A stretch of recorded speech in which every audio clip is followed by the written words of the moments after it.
Hello friends, அனைவருக்கும் வணக்கம். எல்லோரும் எப்படி இருக்கீங்க? நாங்கள் நல்லா இருக்கோம். இன்றைக்கி நம்ம முட்டை குழம்பு செய்கிறது எப்படி அப்படின்னு பார்க்கலாம். சிம்பிள் மெத்தடில் எப்படி முட்டை குழம்பு செய்கிறது அப்படின்னு நம்ம பார்க்கலாம். அதுக்கு தேவையான பொருட்கள்லாம் எடுத்து வச்சுருக்கேன்.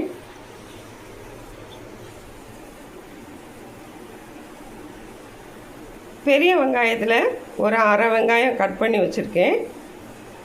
தக்காளி ஒரு தக்காளி, சின்ன தக்காளி கட் பண்ணி வச்சுருக்கேன். கருவேப்பிலை கொஞ்சம் எடுத்து வச்சுருக்கேன்.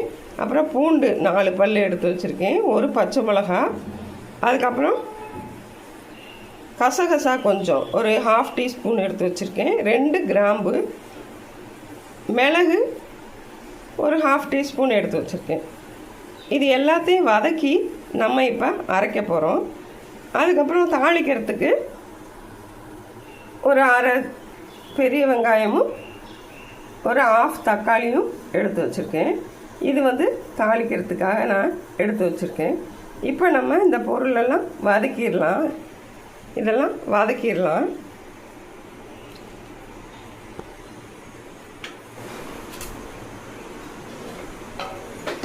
இப்போ வடை சட்டியில் எண்ணெய் ஊற்றிட்டேன். எண்ணெய் ஊற்றிட்டு நம்ம ஃபஸ்ட்டு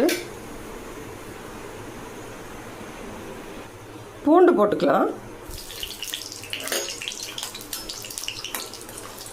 பூண்டு லேசாக வதங்கினோடனே வெங்காயம் போட்டுக்கலாம்.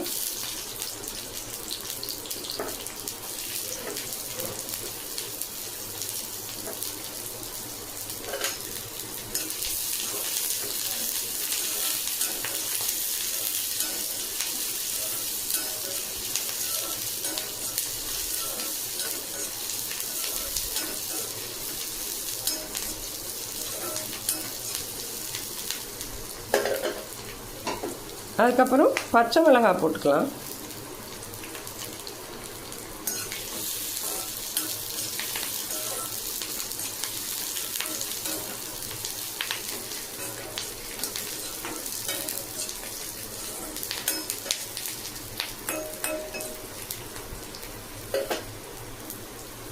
அப்புறம் கருவேப்பிலை,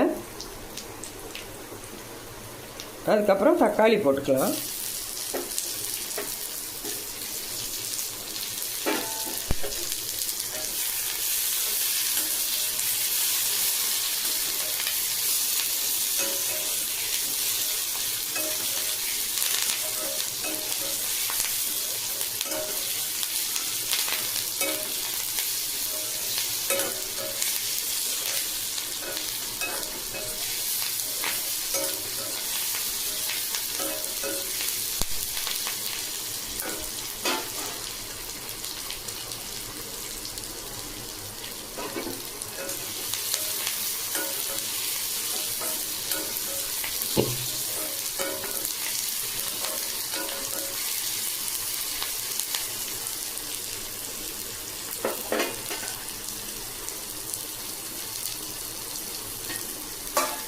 இது கொஞ்சம் வதங்கினோடனே நம்ம கசகசா, மிளகு, கிராம்பு 3 போட்டுக்கலாம்.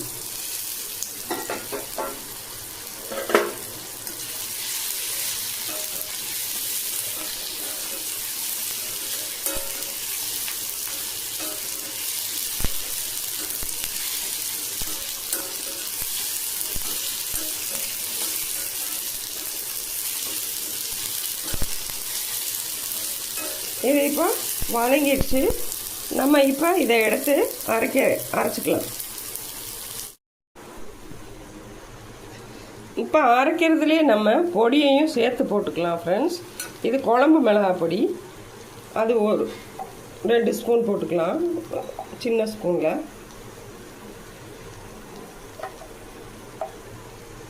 2 ஸ்பூன் போட்டுட்டு லேசாக இது சூடாக இருக்கிறப்பே லேசாக அப்படி வதக்கி விட்டுக்கலாம்.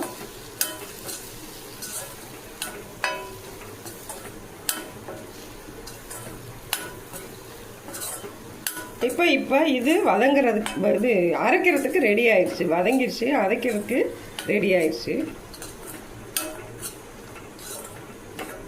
இதை எடுத்து அரைக்கிறதுக்கு வச்சுட்டு நம்ம முட்டை. இப்போ நம்ம குழம்புக்கு தாளித்து விட்டுடலாம் ஃப்ரெண்ட்ஸ். எண்ணெய் ஊற்றிட்டோம்.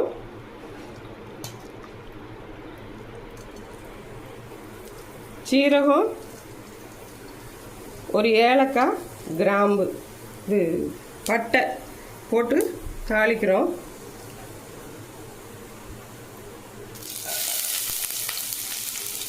வெங்காயம் போட்டு வதக்குறோம்.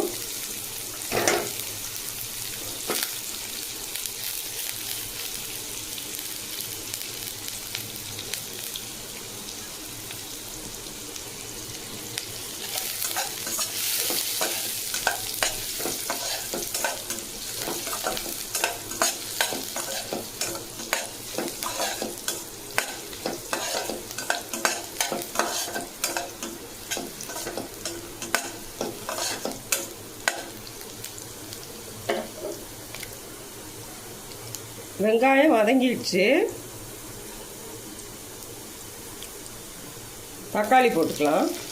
தக்காளி வதங்கட்டும்.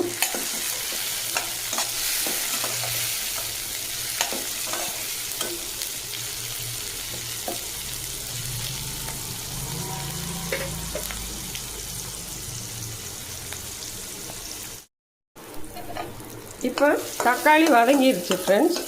நம்ம அரைச்சி வச்சுருக்க மசாலாவை தூக்கி இதில் போட்டுருவோம். மசாலா போட்டோம்.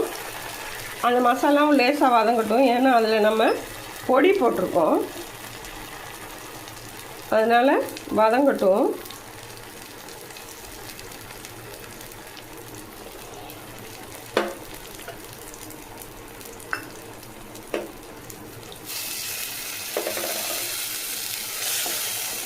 பொடி வாசனை போகிற வரைக்கும், மசாலா வாசனை போகிற வரைக்கும் லேசாக வதக்கிக்குவோம்.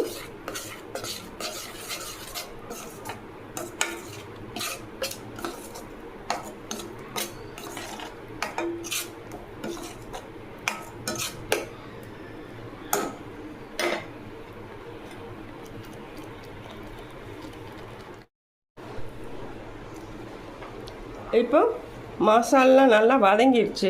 நான் ஒரு டம்ளர் தண்ணி ஊற்றி இதை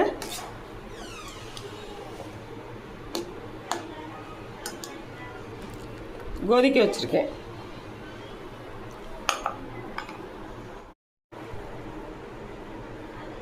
இது கொதிச்சு எண்ணெயெல்லாம் பிரிஞ்சு வரட்டும்.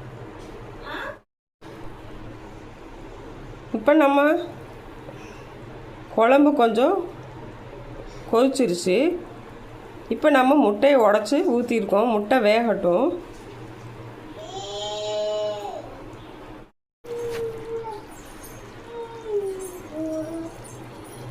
இப்போ குழம்பு ஆயிடுச்சு. நம்ம அது மேலே மல்லித்தழை தூவி இறக்கிடலாம்.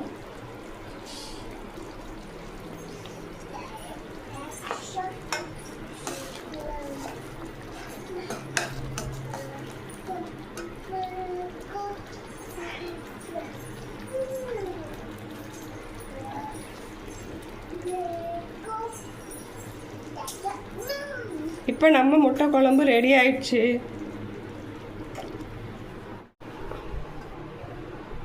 நீங்களும் இதே மாதிரி முட்டை குழம்பு செஞ்சு பாருங்கள். எப்படி இருக்குது டேஸ்ட்டுன்னு கமெண்ட் பண்ணுங்கள். Thank you friends.